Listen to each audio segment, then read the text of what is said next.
안녕하세요. 임용선 목사입니다. 오늘 우리가 함께 나눌 말씀은 이사야서 44장 9절로 20절입니다. 조금 길긴 한데 제가 말씀 봉독하겠습니다. 우상을 만드는 자는 다 허망하도다. 그들이 원하는 것들은 무익한 것이거늘 그것들의 증인들은 보지도 못하며 알지도 못하니 그러므로 수치를 당하리라. 신상을 만들며 무익한 우상을 부어 만든 자가 누구냐? 보라, 그와 같은 무리들이 다 수치를 당할 것이라. 그 대장장이들은 사람일 뿐이라. 그들이 다 모여서서 두려워하며 함께 수치를 당할 것이니라. 철공은 철로 연장을 만들고 숯불로 일하며 망치를 가지고 그것을 만들며 그의 힘센 팔로 그 일을 하나 배가 고프면 기운이 없고 물을 마시지 아니하면 피로하니라. 목공은 줄을 늘여 재고 붓으로 긋고 대패로 밀고 곡선자로 그어 사람의 아름다움을 따라 사람의 모양을 만들어 집에 두게 하며 그는 자기를 위하여 백향목을 베며 디르사 나무와 상수리 나무를 취하며 숲의 나무들 가운데에서 자기를 위하여 한 나무를 정하며 나무를 심고 비를 맞고 자라기도 하느니라. 이 나무는 사람이 땔감을 삼는 것이거늘 그가 그것을 가지고 자기 몸을 덮게도 하고 불을 피워 떡을 굽기도 하고 신상을 만들어 경배하며 우상을 만들고 그 앞에 엎드리기도 하는구나. 그 중에 절반은 불에 사르고 그 절반으로는 고기를 구워 먹고 배불리며 또 몸을 덮게 하여 이르기를 아하 따뜻하다 내가 불을 보았구나 하면서 그 나머지로 신상 곧 자기의 우상을 만들고 그 앞에 엎드려 경배하며 그것에게 기도하여 이르기를 너는 나의 신이니 나를 구원하라 하는도다. 그들이 알지도 못하고 깨닫지도 못함은 그들의 눈이 가려서 보지 못하며 그들의 마음이 어두워져서 깨닫지 못함이니라. 마음에 생각도 없고 지식도 없고 총명도 없으므로 내가 그것의 절반을 불사르고 또한 그 숯불 위에서 떡도 굽고 고기도 구워 먹었거늘 내가 어찌 그 나머지로 가증한 물건을 만들겠으며 내가 어찌 그 나무 토막 앞에 굴복하리오 말하지 아니하니 그는 죄를 먹고 허탄한 마음에 미혹되어 자기의 영혼을 구원하지 못하며 나의 오른손에 거짓것이 있지 아니하냐 하지도 못하느니라. 네, 우상의 증인들이라는 말씀의 제목을 가지고 함께 본문 말씀을 생각해 보고자 합니다. 9절에 보시면은 이제 우상을 만드는 자들 이야기하면서 또 중간에 그것들의 증인들은 이렇게 말합니다. 우상의 증인들에 대해서 지금 계속 이야기를 하고 있어요. 왜냐하면은 바로 앞에 하나님께서 44장 8절에서 너희는 나의 증인이라. 앞에서도 하나님께서 말씀하셨는데 너희는 나의 증인이라. 하나님의 택하신 언약 백성을 향하여서 하셨던 말씀이고 이제 그 하나님의 증인들과 대조되게 9절부터 20절까지는 바로 우상의 증인들, 또 우상을 섬기는 자들, 우상을 만들고 그것을 숭배하는 자들에 대해서 하시는 말씀입니다. 그렇기 때문에 오늘 44장 9절로 20절의 말씀은 앞에 1절부터 8절까지 이 하나님의 증인들, 하나님의 종들에 대해서 주시는 말씀과 정확하게 대조를 이루고 있습니다. 한 세 가지 면에서 우리가 그 대조되는 부분을 찾아볼 수 있겠는데요. 첫 번째로는요, 그 우상을 만들고 또 숭배하며 그 우상의 증인된 자들은 9절에 보니까 이렇게 돼 있죠. 다 허망하다. 우상을 만드는 자들은 다 허망하다. 또 그리고 그들이 원하는 것들은 무익한 것이거늘 그들이 원하는 것들, 그들이 사랑하고 또 그들이 간절히 바라는 그 우상들은 무익하다라는 겁니다. 허망하고 무익하다. 이 허망하다라고 하는 것은 창세기 1장 2절에서 땅이 혼돈하고 할 때 그 혼돈과 같은 단어입니다. 토후라는 단어가 쓰여졌는데요. 그 혼란한 상태, 뒤죽박죽 되어 있는 상태를 이야기하고, 그럼 이 말씀이 앞에 그 하나님의 증인들과 어떻게 대조가 되어지는가? 하나님의 증인들에 대해서는 3절과 4절에서 또 그 말씀이 나와 있는데요. 목마른 자에게 물을 주며 마른 광야에 시내가 흐르게 하고, 또 나의 복을 내 후손에게 부어주고, 또 그들이 물가에 시냇가의 버들처럼 그 후손들이 그 솟아날 것이다 라고 말씀하고 있습니다. 그러니까 앞에서는 어떤 그 창조, 하나님의 새 창조에 의해서 번성하고 복을 누리는 하나님의 증인들을 이야기하고 있다면, 이제 9절부터에서는 그 우상을 섬기는 자들이 혼돈의 세상으로, 그 멸망으로 간다라는 것을 이야기합니다. 그래서 그들은 아무런 유익을 누리지 못합니다. 우상들은 무익한 것이기 때문에. 그러나 하나님은 복을 주시고 또 그들에게 생명을 주시는 하나님이시다.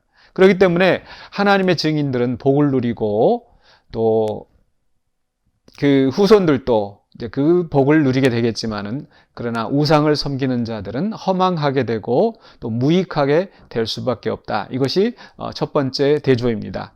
두 번째로 대조되는 것은요, 9절 마지막에 그러므로 수치를 당하리라. 11절에서도 다 모여서서 두려워하며 함께 수치를 당할 것이니라. 네. 우상을 만들고 섬기다가 결국 그들이 허망하고 무익하게 되어졌을 때, 야, 우리가 헛된 일을 하였구나. 또 그것을 보는 사람들이 그들을 보고 정말 멸시와 조롱을 할 수밖에 없지 않겠습니까? 결국 그 자신들도 그렇겠지만, 그렇기 때문에 그들은 수치를 당하고 두려워하게 될 것이다. 근데 앞에서 하나님께서 하나님의 종들에 대해서는 뭐라고 말씀하셨어요? 이제 들으라 라고 말씀하시면서 44장 2절 마지막 부분에서 나의 종 야곱 내가 택한 요수루나 두려워하지 말라라고 말씀하시죠. 또 8절에서도 너희는 두려워하지 말며 겁내지 말라. 비록 하나님의 증인들은 현재 순간에 고통스럽고 또 괴로운 또 어려운 그런 상황 속에 있다 할지라도 그들은 두려워할 필요가 없다. 왜? 하나님께서 그들을 구원하시고 또 하나님께서 그들을 높이실 것이기 때문에. 또 그 5절 뒷부분에 보면은 이런 말씀이 있습니다. 이스라엘의 이름으로 존귀히 여김을 받으리라. 존귀히 여김을 받으리라. 우상의 증인들에 대해서는 뭐라고 말씀하셨습니까? 수치를 당하리라. 그러니까 하나님의 종들은 또 하나님의 증인들은 존귀히 여김을 받게 되겠지만 우상을 섬기는 자들은 수치를 당하고 또 두려워할 수밖에 없게 됩니다. 이것이 또 큰 차이죠. 근데 이제 세 번째 차이는요, 바로 9절에 이런 말씀이 나옵니다. 그것들의 증인들은 보지도 못하며 알지도 못하니, 보지도 못하며 알지도 못하니. 18절에서도 그들이 알지도 못하고 깨닫지도 못함은, 또 19절에서 마음에 생각도 없고 지식도 없고 총명도 없으므로 이렇게 말씀합니다. 그들은 지식이 없습니다. 총명이 없습니다. 그렇기 때문에 이제 12절부터 17절까지 보면은 그 우상을 만드는 사람들이 얼마나 그 정성을 들이는지를 아주 좀 이상하다 싶을 정도로, 왜 이렇게 자세하게 설명한가 싶을 정도로 이렇게 자세하게 설명을 합니다. 철공은 철로 연장을 만들고, 배가 고파도 또 배가 고플 정도로 또 목마를 정도로 그렇게 일을 합니다.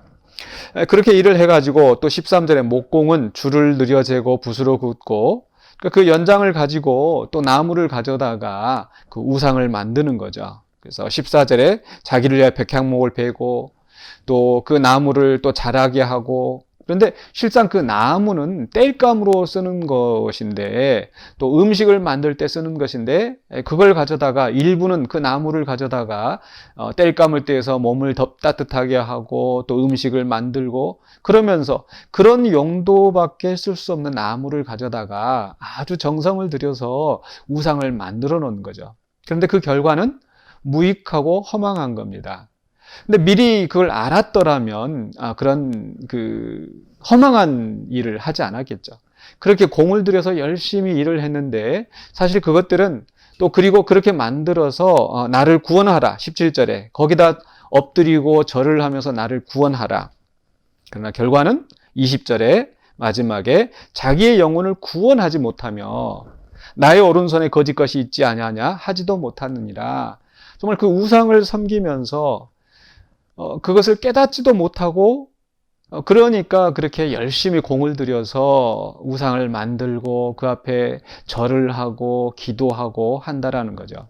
참 우스꽝스럽죠.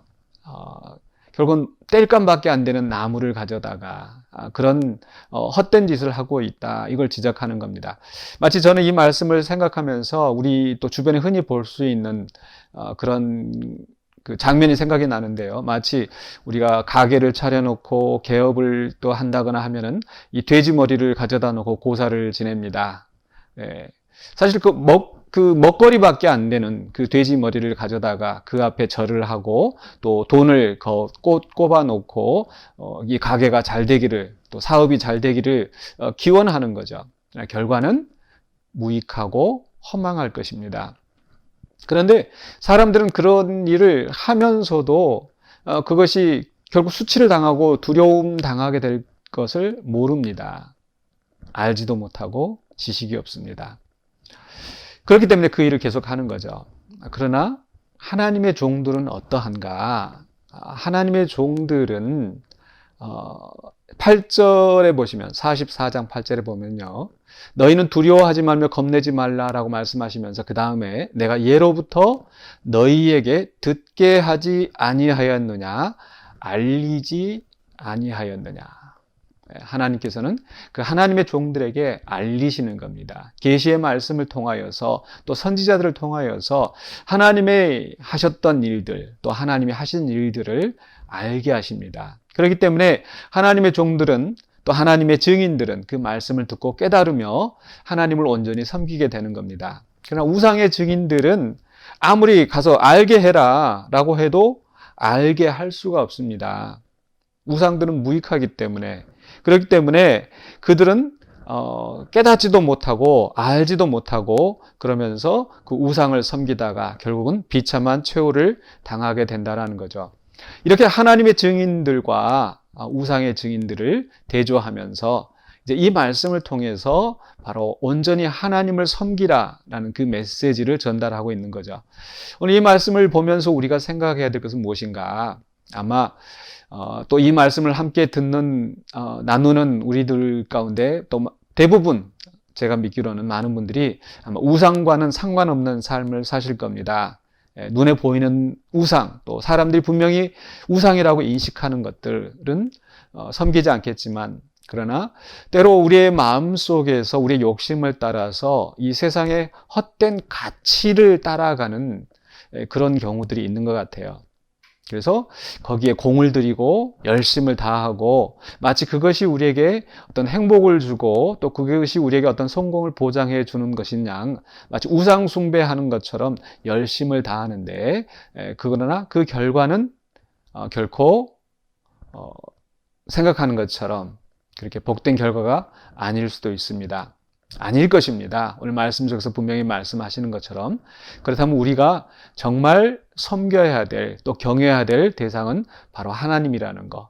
또 하나님이 우리에게 말씀을 통해서 알게 하시고 깨닫게 하시기 때문에 우리가 말씀을 통해서 하나님을 아는 지식 또 어떻게 하면 하나님을 온전히 섬길 것인가 그 지식에 바로 서 있을 때 우리가 하나님을 온전히 경외하고 또 하나님을 섬기며 하나님의 뜻을 행하게 될 것이고 그로 말미암아서 우리는 또 하나님께서 우리에게 주시는 신령한 복을 누리게 될 것입니다. 그렇기 때문에 세상의 그 헛된 우상들을 섬기지 않을 뿐만 아니라 또 이 세상의 헛된 가치 또 타락한 그 가치관을 따라가지 아니하고 온전히 우리가 말씀 속에서 하나님을 아는 바로 아는 지식을 가지고 또 하나님을 섬기면서 또 복된 삶을 누리시는 또 저와 여러분이 되시기를 주의 이름으로 축원합니다. 기도하겠습니다.